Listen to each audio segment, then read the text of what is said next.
경건의 시간을 시작하겠습니다. 사도신경 고백하겠습니다. 나는 전능하신 아버지 하나님, 천지의 창조주를 믿습니다. 나는 그의 유일하신 아들, 우리 주 예수 그리스도를 믿습니다.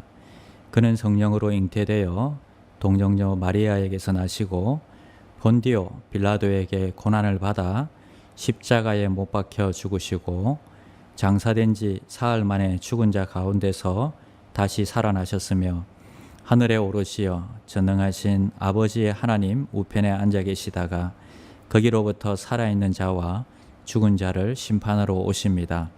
나는 성령을 믿으며 거룩한 공교회와 성도의 교제와 죄를 용서받는 것과 몸의 부활과 영생을 믿습니다. 아멘.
생명 줄 던지어라. 저 형제 지쳐서 허덕인다. 시험과 근심의 거센 풍파 저 형제를 휩쓸어 몰아간다. 생명 줄 던져, 생명 줄 던져, 물속에 빠져간다. 생명 줄 던져, 생명 줄 던져, 지금 곧 건지어라. 위험한 풍파가 곧 지나고 건너편 언덕에 이르리니 형제여 너 어찌 지체하나. 그 생명 줄 던져서 구원하라. 생명 줄 던져, 생명 줄 던져, 물속에 빠져간다.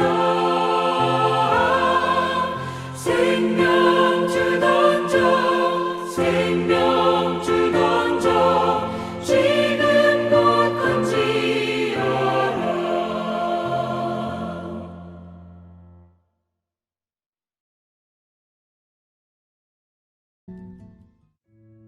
7월 11일 오늘의 말씀은 이사야 1장 21절에서 31절입니다. 신실하던 성읍이 어찌하여 창기가 되었는고, 정의가 거기에 충만하였고 공의가 그 가운데에 거하였더니 이제는 살인자들 뿐이로다. 내 은은 찌꺼기가 되었고 내 포도주에는 물이 섞였도다. 내 고관들은 패역하여 도둑과 짝하며 다 뇌물을 사랑하며 예물을 구하며 고아를 위하여 신원하지 아니하며 과부의 송사를 수리하지 아니하는도다. 그러므로 주 만군의 여호와 이스라엘의 전능자가 말씀하시되, 슬프다. 내가 장차 내 대적에게 보응하여 내 마음을 편하게 하겠고 내 원수에게 보복하리라.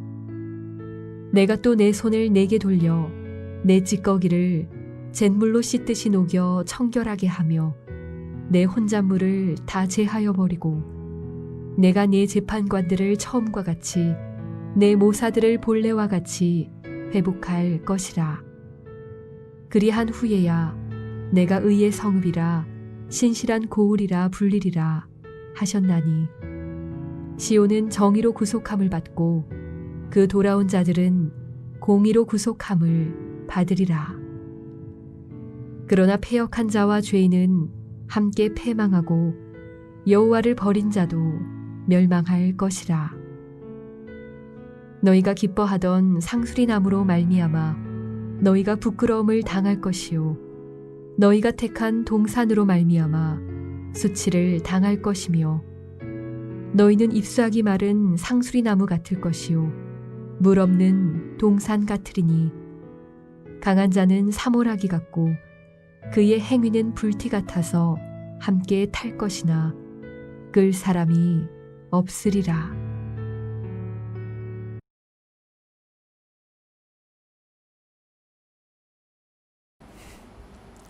샬롬, 반갑습니다. 오늘도 주님 앞에 나오신 우리 성도님들을 주의 이름으로 환영합니다. 오늘부터 예언서 이사야서를 묵상합니다.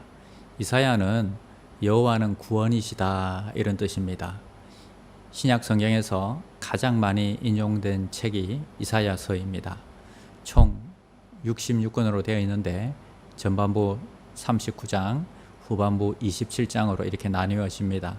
이것은 성경의 총 66권으로 구약 39권, 신약 27권으로 똑같습니다. 그래서 성경의 축소판이라고도 불려집니다. 그 당시 국제 정세가 어려운 때에 다른 열강을 의지하기보다는 여호와만을 의지해야 한다, 이런 촉구가 바로 이사야서의 주제입니다. 하나님의 마음은 때로 심판도 하시지만 그것을 통해서 회복시키려는 의도가 있습니다. 이스라엘은 하나님을 향한 신실함을 잃어버렸고 우상을 숭배하고 또 악행을 일삼음으로 인해서 하나님을 떠나버렸습니다. 이런 이스라엘을 하나님은 심판하십니다. 그러나 하나님이 이스라엘을 심판하시는 목적은 멸망이 아니라 회복을 위해서 심판하십니다.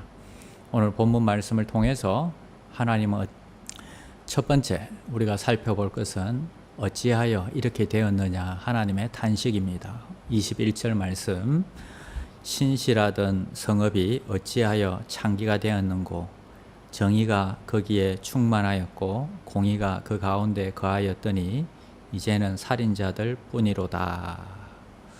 자, 여러분, 신실하던 성읍이 창기가 되었고 정의와 공의가 넘치던 예루살렘 성읍이 이제는 살인자들 뿐이다, 이렇게 성경은 이야기하고 있습니다. 저는 이 구절에서 어찌하여 그렇게 되었는고 하는 구절이 제 마음에 와닿았습니다. 우리는 하나님 앞에서 이런 말을 듣는다면 참으로 부끄러워할 줄 알아야 할 것입니다. 어찌하여 내가 그런 존재가 되었는가?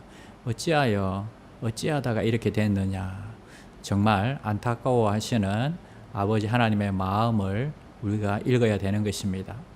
우리도 참 변질되기가 쉬운 것 같습니다.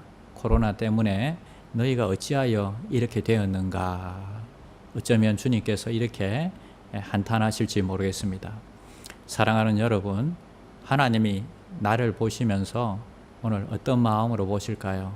바라기는 하나님이 저와 여러분들을 바라보실 때 안타까움이 아니라 기쁘고 흐뭇한 마음, 자랑하고 싶은 마음으로 바라볼 수 있게 되기를 주님의 이름으로 축원합니다. 그러려면 우리가 어떻게 해야 될까요? 오늘 본문대로 표현하면 하나님께서는 우리 앞에서, 하나님 앞에서 우리가 신실해야 한다고 말씀하십니다. 신실함을 잃어버려서는 안 된다 말씀하십니다. 자, 신실하다는 것은 뭘까요? 변함이 없다는 것입니다. 늘 변함없이 하나님을 사랑하고 변함없이 하나님을 섬기는 것, 이게 신실함이라는 것입니다. 내가 힘들 때는 주님, 주여 이렇게 열심히 찾더니 그 문제가 해결되고 나니까 주님을 찾지도 않는다, 신실하지 못하다 하는 것입니다.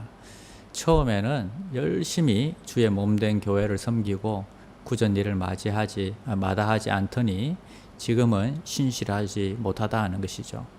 자, 상황이나 내 위치나 내 감정 상태와 관계없이 언제나 변함없는 사랑으로, 변함없는 모습으로 살아가는 것이 바로 신실함이다 하는 것입니다. 사랑하는 여러분, 우리 하나님 앞에서 우리의 신실함을 인정받는 주의 거룩한 종들이 다 되시기를 축원드립니다. 자, 여러분, 여러분의 배우자에게 여러분들은 신실하십니까? 연애할 때나 결혼할 때 했던 그 서약 앞에서 여러분 신실하십니까? 지금이나 예전이나 상관없이 변함없이 사랑하고 변함없이 신뢰하고 변함없이 섬기고 있습니까? 또한 여러분, 여러분들은 주위 사람들에게 신실하십니까? 내 감정에 따라서 내 기분이 좋으면 사람들에게 잘해주고, 또 기분이 안 좋으면 또 험하게 대하고, 내 기분이 나쁘면 다른 사람들을 퉁명스럽게 그렇게 기분대로 대하지는 않습니까? 내게 맡겨주신 그 사명에 우리가 또 신실하십니까? 비가 오나 눈이 오나 내가 있어야 할 자리를 변함없이 지키면서 봉사를 하고 계십니까? 자, 하나님 앞에서나 사람 앞에서나 저 사람은 참 신실한 사람이다, 그런 말을 들을 수 있는 저와 여러분들이 되시기를 바랍니다. 코로나 이전이나 코로나 이후나 저 사람은 참 신실한 사람이다, 그 칭찬을 듣는 저와 여러분 되시기를 축원드립니다. 자, 두 번째는 본래와 같이 회복할 것이다 하는 것입니다. 26절 말씀을 보겠습니다. 내가 내 재판관들을 처음과 같이 내 모사들을 본래와 같이 회복할 것이라. 그리한 후에야 내가 의의 성읍이라 신실한 고을이라 불리리라 하셨나니. 예, 하나님의 관심은 복수에 있는 것이 아닙니다. 하나님의 관심은 심판에 있지 않습니다. 하나님의 관심은 회복에 있었던 것입니다. 그래서 하나님은 이스라엘이 다시 회복되기를 원하셔서 이스라엘을 심판하고 계신 것입니다. 자, 회복되기 원해서 어려움도 주시고 연단도 하시는 것입니다. 멸망시키기 원한다면 단번에 그냥 심판하여 버리죠. 그러나 그것은 하나님 아버지의 마음이 아니다는 것입니다. 사랑하는 여러분, 오늘 우리를 향한 하나님의 마음은 언제나 회복에 있음을 믿으시기를 바랍니다.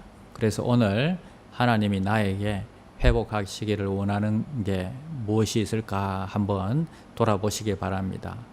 아들아, 네가 이거는 꼭 회복되었으면 좋겠다 하는 게 뭘까요? 그것이 하나님을 향한 사랑이 될 수도 있고요, 하나님을 향한 열정이 될 수도 있고요, 어쩌면 그것이 우리의 경건 생활이 될 수도 있고요. 그런 부분들이 꼭 회복되도록 우리 가운데 지금 하나님이 나를 향해서 회복하기를 원하시는 게 뭘까 곰곰이 한번 묵상해 보는 시간이 되시기를 바랍니다. 자, 세 번째는요, 기뻐하던 것으로 부끄러움을 당하리라 하는 것입니다. 29절 말씀입니다. 너희가 기뻐하던 상수리 나무로 말미암아 너희가 부끄러움을 당할 것이요. 자, 상수리 나무는 우상을 숭배하던 장소를 말합니다. 자, 이 동사는 또 우상을 섬기는 산당을 말하는 것입니다. 너희가 기뻐하던 것으로 말미암아 너희가 부끄러움을 당하게 될 것이다. 너희가 택한 것으로 말미암아 수치를 당할 것이다. 왜요? 내가 기뻐하는 것이지만 하나님이 기뻐하시지 않는 것이기 때문입니다. 내가 아무리 기뻐하고 아무리 즐거워한다 해도 하나님이 기뻐하시지 않는 것이면 결국 그것으로 인해서 부끄러움을 당하게 되고 수치를 당하게 된다는 것입니다. 술을 좋아하면 술 때문에 망하고요. 여자를 좋아하면 여자 때문에 망하고요. 돈과 명예를 좋아하면 돈과 명예 때문에 망하는 그런 이치입니다. 사랑하는 여러분, 나는 참 좋아하고 나는 참 기뻐하지만 하나님이 기뻐하지 않는 것은 내가 지금 빠져 있는 것은 없는지 우리 자신을 돌아봐야겠습니다. 우리 아이들에게는 게임이나 인터넷, 또 우리 어머니들에게는 또 드라마, 또 핸드폰, TV 이런 것들이겠죠. 자, 오늘 우리는 하나님이 기뻐하시는 것을 내가 기뻐하고 하나님이 기뻐하지 않는 일이라면 내가 좋아하지 않는 그런 은혜가 있기를 주님의 이름으로 축원드립니다. 죄인은 하나님 외에 다른 것을 의지하지만 우리는 이 어려운 시국에 꼭 하나님을 의지해야 하는 것입니다. 하나님을 의지하며 오늘도 승리하시기를 축원드립니다. 주기도문 하시겠습니다. 하늘에 계신 우리 아버지여, 이름이 거룩히 여김을 받으시오며 나라가 임하시오며 뜻이 하늘에서 이루어진 것 같이 땅에서도 이루어지이다. 오늘 우리에게 일용할 양식을 주시옵고 우리가 우리에게 죄 지은 자를 사하여 준 것 같이 우리 죄를 사하여 주시옵고 우리를 시험에 들게 하지 마시옵고 다만 악에서 구하시옵소서. 나라와 권세와 영광이 아버지께 영원히 있사옵나이다. 아멘.